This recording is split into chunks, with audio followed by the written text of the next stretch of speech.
Assalamualaikum warahmatullahi wabarakatuh. Salam sejahtera bagi kita semua. Perkenalkan, saya Ani Susanti, SPD MPD. Saya adalah dosen pendidikan administrasi perkantoran Fakultas Ekonomika dan Bisnis Universitas Negeri Semarang.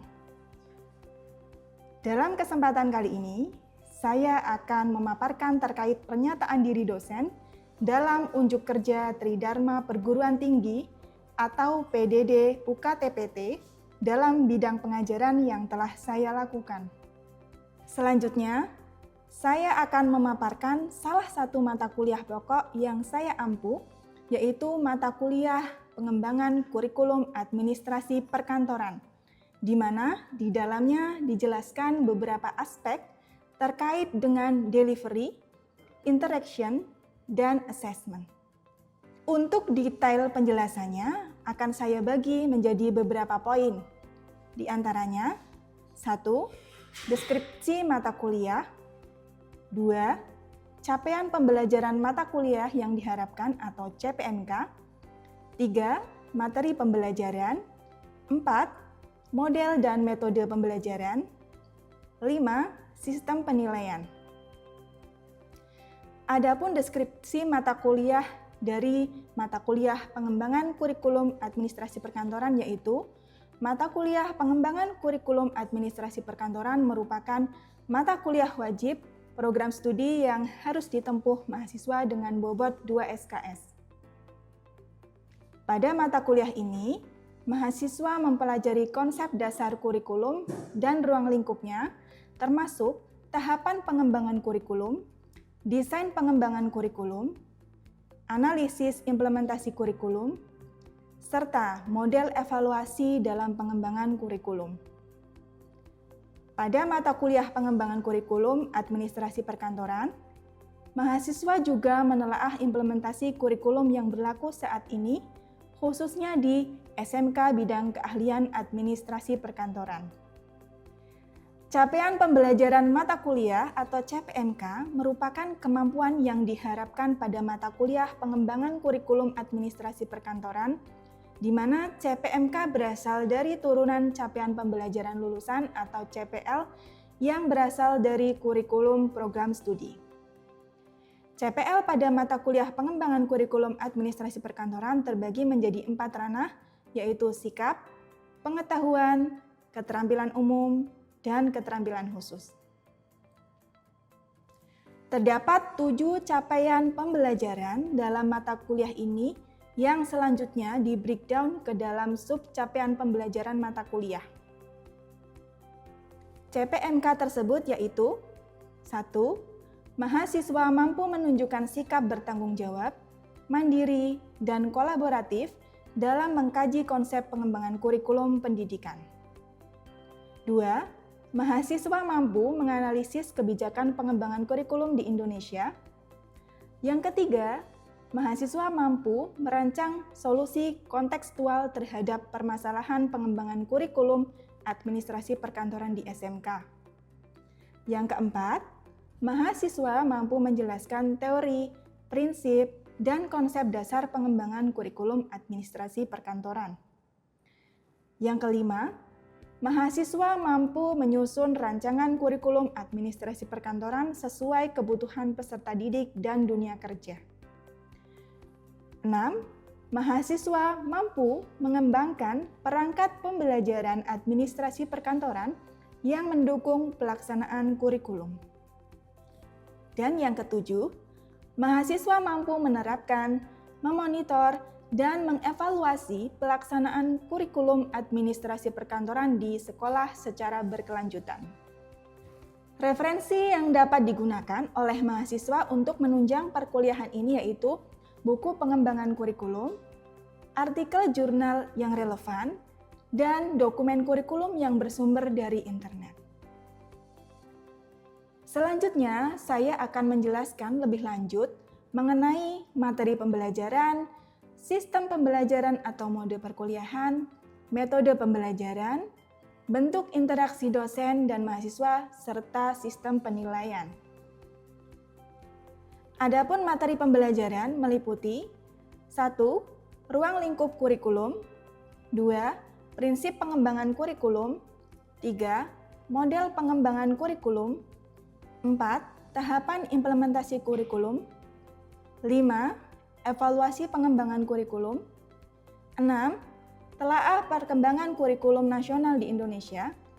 7. Telaah kurikulum SMK Administrasi Perkantoran. Materi-materi tersebut disampaikan dalam waktu perkuliahan 16 kali pertemuan, di mana terdapat ujian tengah semester dan UAS sebagai asesmen. Sistem pembelajaran dilakukan dengan blended learning secara sinkronus atau tatap muka dan asinkronus atau melalui learning management system ELENA. Metode pembelajaran yang digunakan dalam perkuliahan ini adalah case method dan project based learning. Adapun sistem penilaian terdiri dari 6 komponen, yaitu aktivitas partisipatif dengan bobot 25%, hasil proyek dengan bobot 25%, tugas terstruktur dengan bobot 15%, kuis dengan bobot 10%, ujian tengah semester dengan bobot 10%, dan ujian akhir semester dengan bobot 15%. Bentuk interaksi dalam pembelajaran selanjutnya akan dijelaskan dalam video berikut ini yang memuat aspek delivery, interaction, dan assessment atau DIA. Selamat menyaksikan. Bismillahirrahmanirrahim. Assalamualaikum warahmatullahi wabarakatuh. Waalaikumsalam warahmatullahi wabarakatuh. Selamat pagi dan salam sejahtera bagi kita semua. Bagaimana kabarnya hari ini? Alhamdulillah baik, Ibu. Sehat ya? Sehat. Bahagia? Bahagia. Harus ya, kita harus tetap bahagia. Baik, sebelum kita memulai perkuliahan, alangkah baiknya kita berdoa terlebih dahulu ya. Berdoa, saya persilakan. Cukup? Baik, minggu sebelumnya kita telah membahas ya berbagai kurikulum nasional yang berlaku ya di Indonesia, mulai dari KTSP kurikulum 2013 sampai dengan kita membahas kurikulum Merdeka yang saat ini memang diterapkan ya di Indonesia. Nah, selanjutnya di pertemuan ini kita akan membahas dan menelaah terkait dengan pengembangan kurikulum yang ada di sekolah menengah kejuruan atau SMK, khususnya administrasi perkantoran ya, yang saat ini memang istilah kompetensi keahliannya sudah menjadi manajemen perkantoran dan layanan bisnis. Baik, sebelum kita memasuki materi ya, adakah yang masih mengingat ya materi-materi awal ya terkait dengan tahapan pengembangan kurikulum? Saya Ibu, jadi tahapan pengembangan kurikulum yang saya ketahui itu ada 4. Yang pertama itu ada perencanaan, kemudian ada perancangan, kemudian ada penerapan, dan terakhir ada evaluasi. Baik, terima kasih ya Mbak Daiva yang telah membantu kita mengingat kembali terkait dengan apa saja tahapan-tahapan kurikulum. Nah, sampai dengan saat ini ya kita masih mengacu pada kurikulum Merdeka. Tentunya juga terkait dengan kurikulum Merdeka ini SMK juga mengalami dampaknya ya terkait dengan implementasi dari kurikulum yang terbaru ini. Kemudian tadi memperkuat jawaban dari Mbak Daiva ya, kita ulas kembali bahwa tadi Mbak Daiva mengatakan bahwa kurikulum itu ada beberapa tahapan pengembangannya ya. Jadi itu merupakan siklus yang terus berulang. Ya, seperti layaknya tahapan manajemen ya, kita kenal mulai dari perencanaan, kemudian penyusunan ya yang tadi disebutkan Mbak Daiva, merancang kurikulum, mengimplementasikan atau melaksanakan hingga akhirnya dievaluasi lagi sebagai bahan perbaikan untuk kurikulum berikutnya yang akan dikembangkan. Gitu. Baik, untuk tujuan pembelajaran hari ini adalah saudara akan menelaah ya lebih mendalam terkait dengan kurikulum yang ada di SMK MPLB, khususnya di tahapan implementasi. Ya, implementasi. Baik, kita masuk ke materi hari ini. Ya, jadi kalau kita ulas kembali bahwa di dalam pendekatan pengembangan kurikulum itu ada beberapa jenis pendekatan ya yang digunakan dalam program pengembangan kurikulum. Yang pertama adalah forward, ya, pendekatan forward, model forward. Jadi ini pengembangan yang menentukan, yang diawali dengan menentukan materi terlebih dahulu, kemudian nyusun prosesnya hingga akhirnya diakhiri dengan assessment. Kemudian jenis yang kedua, model yang kedua desainnya adalah sentral atau terpusat. Nah, ini dimulai dengan menentukan metode pembelajarannya dulu. Sampai dengan nanti akhirnya assessment. Yang terakhir ini backward. Nah, backward ini yang biasanya digunakan oleh pengembang kurikulum ya. Apalagi di Indonesia saat ini menggunakan kurikulum merdeka menggunakan pendekatan desain backward. Ya, apa itu desain backward? Ya, jadi melihat ya, mengembangkan kurikulum ini melihat dari tujuan dulu yang mau dicapai. Akhirnya tujuan dari pendidikan, pembelajaran itu apa? Baru nanti dikemas menentukan materinya, prosesnya, dan hingga akhirnya baru asesmennya. Nah, karena pendekatannya ini orientasinya tujuan, maka di dalam pengembangan kurikulum merdeka secara lebih metodologis, kita menggunakan desain backward. Nah, desain backward ini pendekatannya ada 3 tahap. Tadi ya sudah disebutkan identifikasi tujuan terlebih dahulu.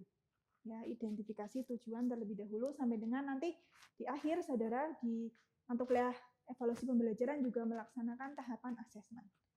Ya, sehingga ketika kita menggunakan desain ini ternyata sekolah dan guru itu adalah pengembang dari kurikulum itu sendiri di tingkat satuan pendidikan yang memang dituntut untuk mengembangkan secara mandiri dan lebih kontekstual sesuai dengan kebutuhan dunia nyata ya, apalagi kalau SMK berarti dengan kebutuhan dunia kerja. Baik, untuk pengembangan kurikulum merdeka dengan desain backward tadi membawa konsekuensi bahwa ada dokumen-dokumen kurikulum baru. Ada 3 yang kita sebut capaian pembelajaran. Jadi kalau dari desain backward tadi menentukan tujuan. Kalau di kurikulum kita tujuan itu berupa capaian pembelajaran, tujuan pembelajaran pendidikan ya. Kemudian menentukan prosesnya.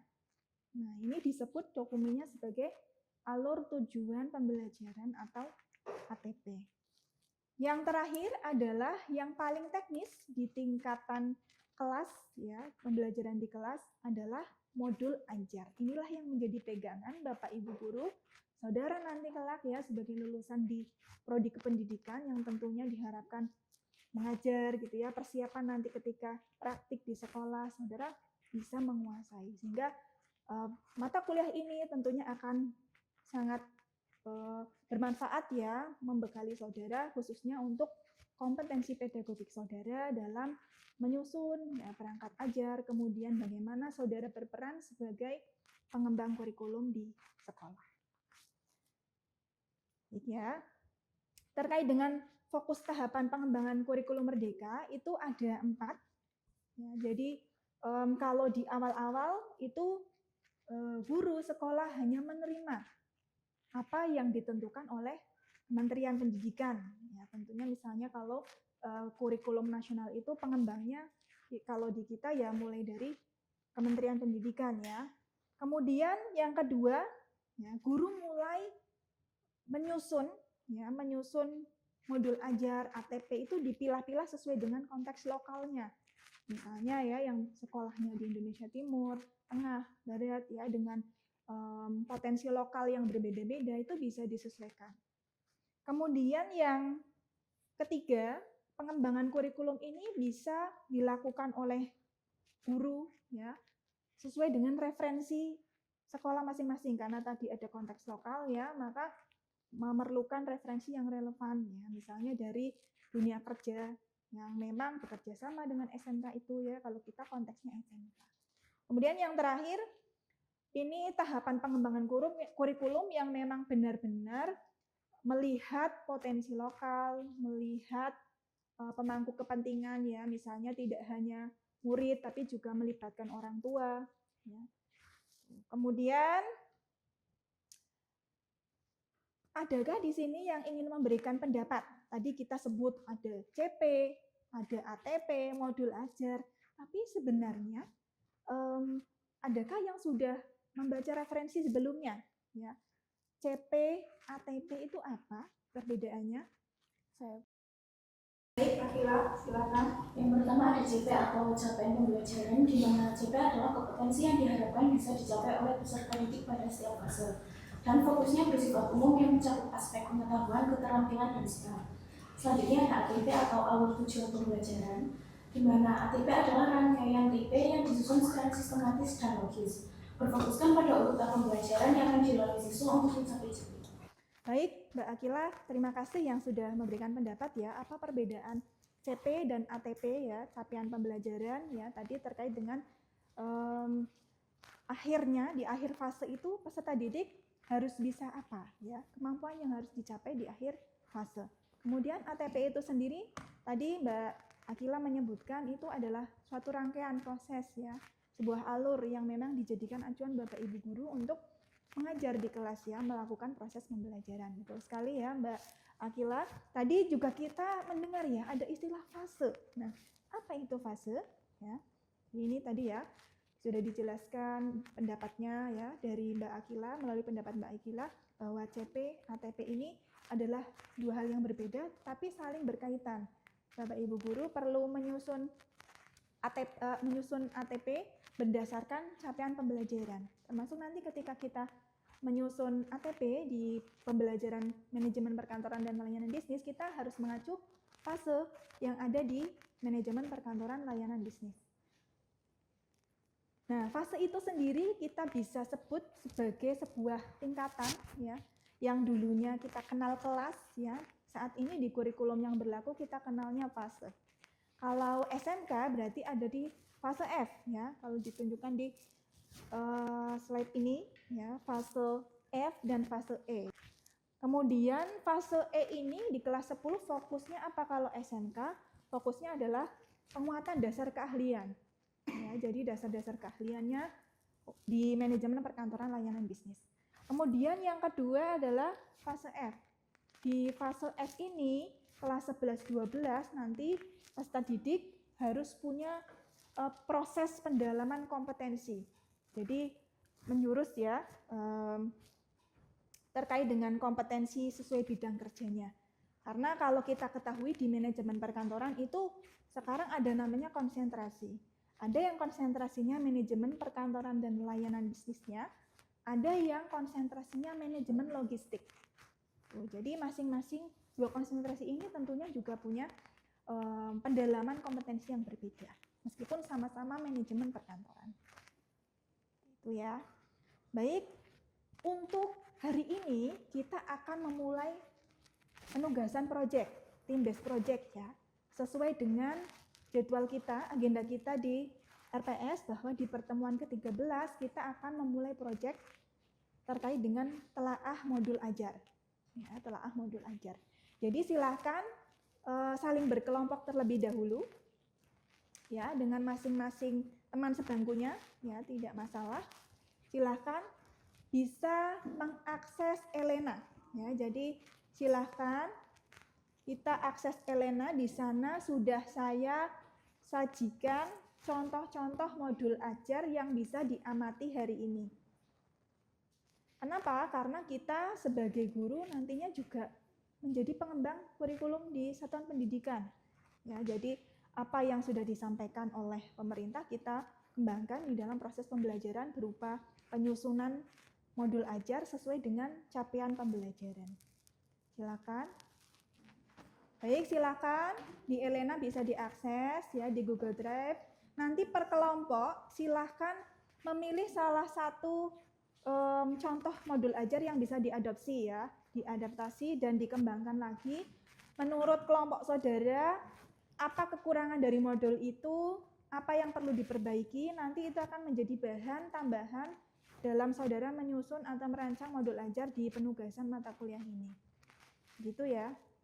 Tanya Bu, untuk modul ajar yang akan dibuat untuk berapa pertemuan ya? Baik, Firdaus, untuk modul ajar yang nanti saudara susun, nanti bisa sampel ya, buat 2 pertemuan minimal ya, coba dipilah dulu. Saudara sambil akses link untuk capaian pembelajaran fase E atau F ya.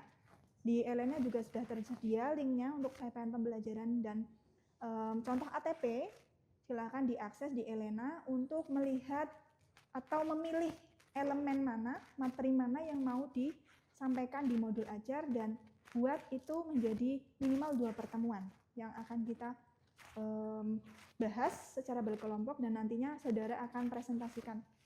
Seperti itu. Gitu ya, Mas? Baik, silakan diskusikan apa-apa saja nanti yang perlu disampaikan di dalam draft modul ajar saudara. Yang pertama adalah saudara pilih elemennya, kemudian mau membuat materi apa saja dan tentukan tujuan pembelajarannya ya. Nanti saya akan minta salah satu kelompok untuk memaparkan hasil diskusi hari ini. Sehingga mau merancang modul ajar materi apa, silahkan nanti disampaikan ke teman-teman. Baik ya, sudah selesai diskusinya? Sudah. Baik, kalau sudah selesai berarti kita akan minta salah satu kelompok untuk memaparkan rancangan draft modul ajarnya. Mau membahas tentang materi yang mana, kira-kira dan tujuan pembelajarannya yang sudah didiskusikan seperti apa. Silakan, kelompok mana? Kelompok kami, Bu. Baik, silakan dari kelompok berapa dan sebutkan nama. Kami dari kelompok 2, saya Nur Akmarina dan teman saya Istin Masufa. Untuk materinya kami akan mengambil mengenai dokumen berbasis digital. Untuk capaian pembelajarannya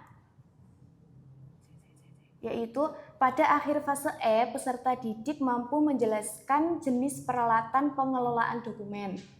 Elemen pembelajarannya dokumen berbasis digital dan untuk tujuan pembelajarannya yaitu peserta didik mampu memahami konsep peralatan pengelolaan dokumen.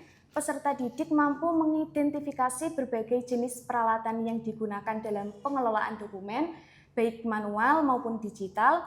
Peserta didik mampu memahami fungsi dan penggunaan masing-masing peralatan, serta menentukan peralatan yang sesuai untuk kebutuhan pengelolaan dokumen tertentu. Baik, terima kasih untuk kelompok 2 ya. Baik, beri tepuk tangan untuk kelompok 2. Oke. Baik ya, terima kasih untuk kelompok yang sudah menyampaikan hasil diskusinya. Untuk berikutnya, kelompok yang lain juga mohon untuk menyesuaikan. Untuk penugasan ini nanti penilaiannya adalah terkait dengan produk saudara ya atau modul ajarnya. Kemudian juga hasil paparannya. Hasil paparan dari modul ajarnya silahkan nanti disampaikan di pertemuan ke-14 atau pertemuan berikutnya ya.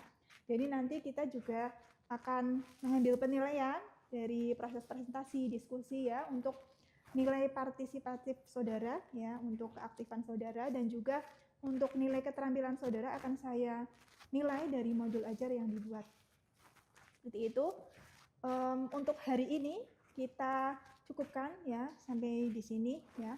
Untuk penutup, apakah ada yang akan menyampaikan pendapat atau refleksi ya, kesimpulan terkait dengan pembelajaran hari ini terkait dengan telaah pengembangan kurikulum khususnya di SMK Manajemen Perkantoran dan Layanan Bisnis. Saya Bu. Baik, silakan Mbak Rizka untuk menyampaikan kesimpulan pembelajaran hari ini. Izin menyampaikan Ibu, sebagai guru kita adalah pengembang kurikulum di tingkat satuan pendidikan. Oleh karena itu kita perlu memahami implementasi kurikulum yang berlaku. Baik, terima kasih Mbak Rizka yang sudah menyampaikan kesimpulan perkuliahan hari ini ya. Semoga materi yang hari ini kita pelajari bermanfaat dan saudara silakan untuk bisa membaca sumber-sumber referensi ya.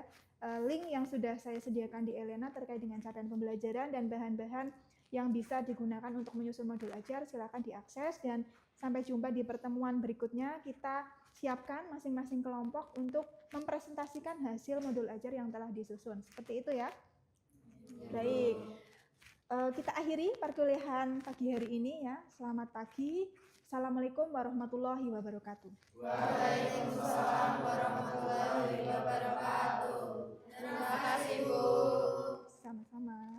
Demikian pemaparan saya mengenai pelaksanaan pembelajaran pada mata kuliah pengembangan kurikulum administrasi perkantoran sebagai bagian dari pernyataan diri dosen dalam unjuk kerja Tridharma Perguruan Tinggi. Terima kasih atas perhatian dan kesempatan yang diberikan. Wassalamualaikum warahmatullahi wabarakatuh.